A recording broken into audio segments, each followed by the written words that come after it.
evening, my name's Hannah and I'm from an organisation called Anglia Capital Group.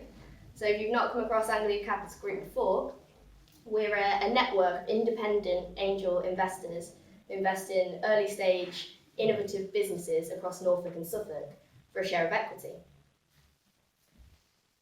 So we hold pitching events quarterly, so a bit like Dragon's Den, but just the real life version. So I intend to speak to you tonight about how you might successfully achieve angel investment. For those of you expecting a step-by-step guide, I'm going to apologise now. Firstly, I've only got 10 minutes, and secondly, it's important to realise that all angel investors are individual human beings, so they've all got different backgrounds, different expertise, different interests. So what might interest one will turn off the next. Well, a quick example of that actually is it was at the last pitching event we had, and I got involved in a conversation between two angel investors. And the first was saying that he really appreciated a well-rehearsed, exceptional presentation that came across really well.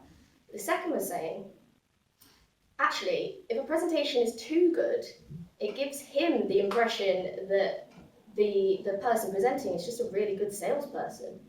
You know, they've got too much time on their hands. And too much time on your hands is not something an investor would expect an entrepreneur to have.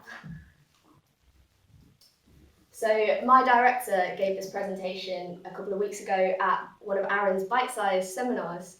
And one of the first questions she got asked was, what are you talking about? What is angel investment? So determined not to make that same mistake, I put this slide in to remind me. So angel investment is typically the earliest stage of investment in any startup. An angel investor is usually a wealthy person or individual that wants to support those startups to really help take them forward. Using their knowledge and expertise as well, not just the capital. They want to impart their own experience, their value. It's actually the biggest source of early stage capital in the UK, which is really interesting. They enter deals expecting a high return. So my bit of advice, number one piece of advice is when you pitch in front of an angel investor, you're essentially promising them that you genuinely believe that you can take their money and multiply it. That's what you're doing. So that is probably my biggest piece of advice, actually.